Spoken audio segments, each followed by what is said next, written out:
Obrigado, Sra. Presidente. Muito bom dia. Senhoras e senhores deputados, Sr. Deputado Luís Montenegro.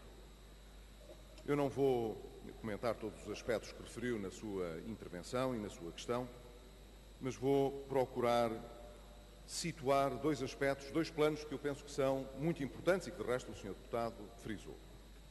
O primeiro é a constatação de que nós estamos hoje a beneficiar de condições que não nos foram oferecidas graciosamente, mas de condições que nós soubemos construir para obter resultados indispensáveis para o futuro dos portugueses. Em primeiro lugar, e convém sublinhá-lo porque estes dados ocorreram oficialmente depois de aqui ter estado no último debate quinzenal, foram divulgados pelo Instituto Nacional de Estatística os números, a estimativa rápida para a contabilidade nacional do último trimestre do ano de 2014, mostrando aquilo que era a nossa convicção, de que a economia portuguesa, em 2014, tinha crescido. Segundo a estimativa rápida do INE, cerca de 0,9%. Era estimativa do Governo 1%. Estamos, portanto, muito próximos daquilo que era a nossa estimativa. Aguardamos, evidentemente, pelos primeiros dias de março para confirmar os dados mais desagregados desta estimativa apresentada agora pelo INE, mas ninguém espera que ela seja essencialmente diferente daquilo que os dados já revelaram. A economia portuguesa cresceu numa base anual. Depois de ter invertido em 2013 o sentido recessivo a partir do primeiro trimestre, sabemos-lo hoje, aliás já o sabemos há algum tempo, de 2013. Apesar de ainda ter ficado em terreno negativo em 2013, a economia deu a volta e começou a recuperar logo no início do primeiro trimestre, portanto, no início do ano de 2013. E conseguimos, em 2014, crescer. Fizemos-lo com recuperação da procura interna, mas com contribuição positiva das exportações, que atingiram em 2014 o seu valor mais significativo de sempre. A procura interna, no entanto, revelou também uma reanimação do investimento, que era matéria que estava perdida há muitos anos. E a taxa de recuperação do investimento superou o consumo de bens duradouros. O que significa, portanto, que temos alguma coisa de saudável a acontecer na economia portuguesa. Este é o primeiro dado factual que é preciso sublinhar. O segundo teve que ver com emissões recentes que foram realizadas há 10 anos e há um ano, que permitiram as mais baixas taxas de colocação de dívida por parte de Portugal de que há memória.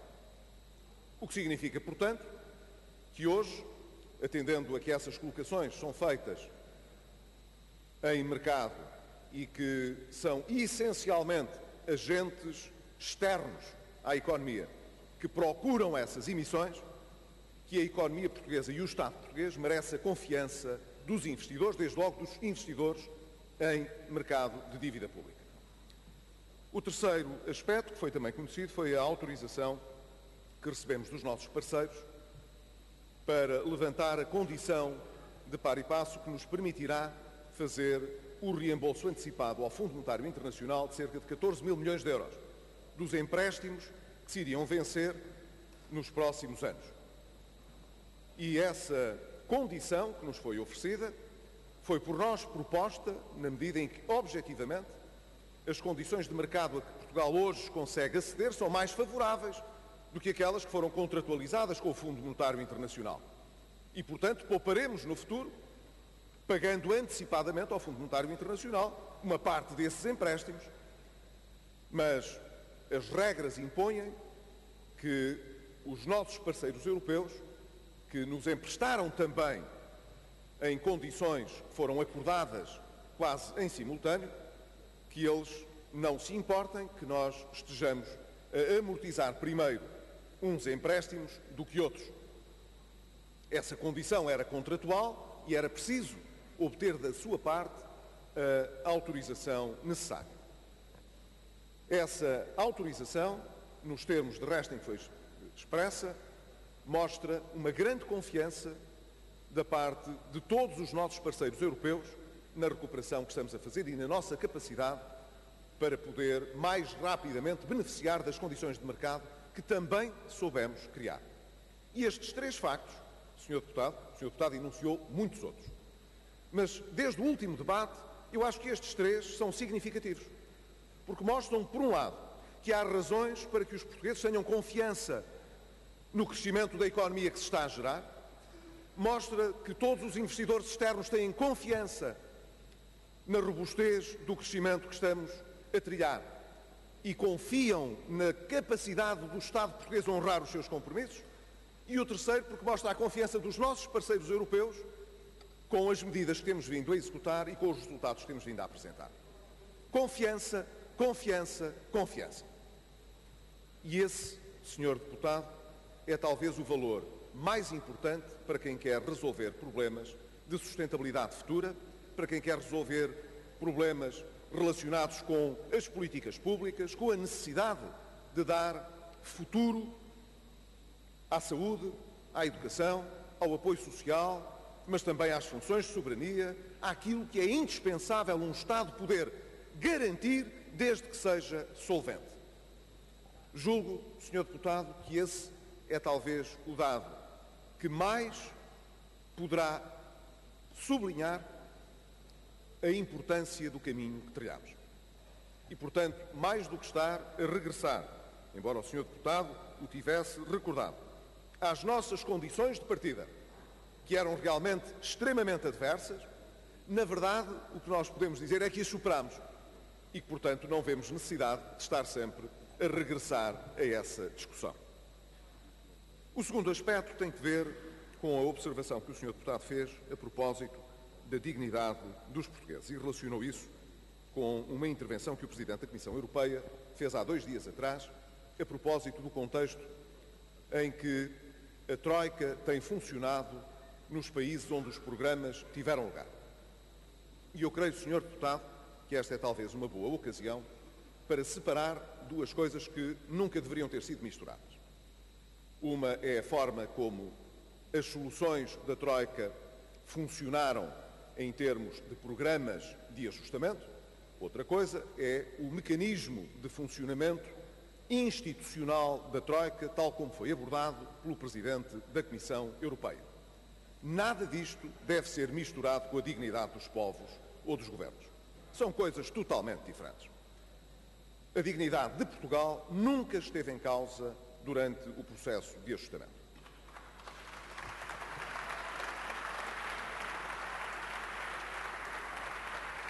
E a dignidade dos portugueses também não. E eu tive a ocasião de o dizer diretamente ao Presidente da Comissão Europeia.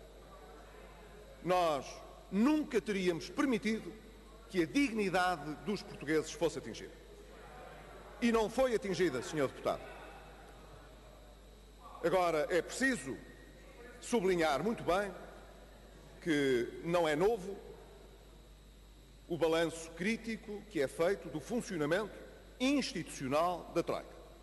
Nunca ninguém o quis sequer disfarçar. Tivemos várias divergências institucionais, no plano institucional, mas também no plano substancial. Recordo a afirmação do então Ministro de Estado e das Finanças, Vítor Gaspar, na Comissão de Acompanhamento do programa aqui no Parlamento, a propósito de umas declarações preferidas pela Diretora-Geral do Fundo Monetário Internacional, a propósito da situação portuguesa, referindo-se-lhes como sendo reveladoras da hipocrisia institucional que reinava em algumas das instituições da Troika. Foi dito aqui no Parlamento pelo Ministro de Estado e das Finanças, Vítor Gaspar, então. Tivemos muitas divergências, enfrentámos muitas dificuldades e apresentámos, porque nunca deixámos de o fazer, às instâncias políticas a quem a Troika prestava, evidentemente, as conclusões do seu trabalho, ou seja, ao Presidente do Eurogrupo, que na altura era o atual Presidente da Comissão, ao Presidente da Comissão, ao Presidente do Banco Central Europeu, à Diretora-Geral do Fundo Monetário Internacional. Com todos tivemos relações diretas no plano político e institucional. E tivemos sempre o cuidado, mesmo atendendo às dificuldades desta relação institucional, ao nível dos altos funcionários da Troika, de nunca iniciar um review em Portugal sem antes e depois tratar com as instituições políticas e com os seus máximos representantes a quem a Troika prestava contas. Nunca a Troika impôs uma solução a Portugal que não tivesse sido resultado de uma negociação com o governo português, fosse com aquele a que eu lidero, fosse com aquele que me antecedeu. E que negociou um memorando exatamente com essa Troika. E que estabeleceu um mecanismo de reviews tal como nós os tivemos de executar. Nunca deixámos perante o Presidente da Comissão Europeia, o Presidente do BCE, o Presidente do Eurogrupo, a Diretora-Geral do Fundo Monetário Internacional, de expor os nossos pontos de vista e de conseguir alterar matérias que eram politicamente relevantes e essenciais para o sucesso do programa. Quero concluir, Sr. Primeiro-Ministro. Senhora Presidente, concluo dizendo que se o fizemos foi justamente porque também conseguimos conquistar credibilidade e confiança suficiente para alterar várias das condições que estavam contratualizadas. Mas fizemos, Sr. Deputado, sempre no quadro das condições que estavam assinadas entre Portugal e o governo português de então e as instituições internacionais. Muito obrigado.